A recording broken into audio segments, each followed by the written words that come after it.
Με κύριο στόχο την ανάπτυξη και την παροχή καινοτόμων τεχνολογιών, η εταιρεία πληροφορικής με έμφαση στον αγροτικό τομέα, Κογνιτέρα, συμμετέχει ενεργά στην έκθεση Αγρότικα στη Θεσσαλονίκη.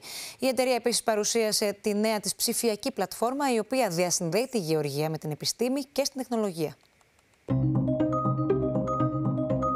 Με κύριο στόχο την ανάπτυξη και την παροχή καινοτόμων τεχνολογιών, η Κογνιτέρα, η δυναμικά εξελισσόμενη εταιρεία πληροφορικής με έμφαση στον αγροτικό τομέα, συμμετέχει ενεργά στην έκθεση Αγρότικα.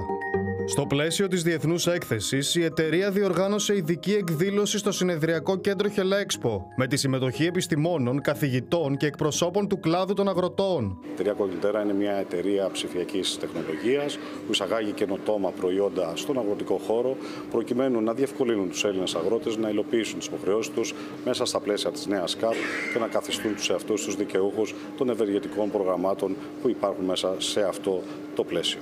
Το πρώτο πάνελ είχε κεντρικό θέμα συζήτησης τα συμπεράσματα του πρώτου χρόνου της εφαρμογής του Στρατηγικού Σχεδίου Κοινής Αγροτικής Πολιτικής.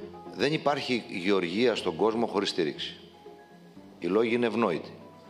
Άρα δεν θα πρέπει να απολογηθούμε σαν αγρότες. Υπάρχουν χρήματα από τον υπολογισμό της Ευρώπης που κινούνται προς αυτή την κατεύθυνση και πρέπει να τα παίρνουν οι αγρότες. Το δεύτερο πάνελ είχε κεντρικό θέμα συζήτησης την ψηφιακή υποστήριξη της εφαρμογής του Στρατηγικού Σχεδίου για την Αγροτική Πολιτική. Η δική μας εκδήλωση θα προσπαθήσει να προσεγγίσει γιατί διαμαρτύρονται οι αγρότες, με ποιο τρόπο μπορούμε η τεχνολογία και τα ψηφιακά εργαλεία να είναι ο σύμμαχος των αγροτών στο να επιλύσουν τα προβλήματά τους και στο τέλος της ημέρας να διασφαλίσουν τις επιδοτήσεις τους που είναι κρίσιμες για να έχουμε εμείς όλοι ως Ευρωπαίοι πολίτες σωστό τρόφιμο στο πιάτο μας. Η Κογνιτέρα επίσης παρουσίασε τη νέα της ψηφιακή πλατφόρμα Cognitor, όπου φέρνει νέα εποχή της γνωσιακής γεωργίας που βασίζεται στην επιστήμη και στην τεχνολογία.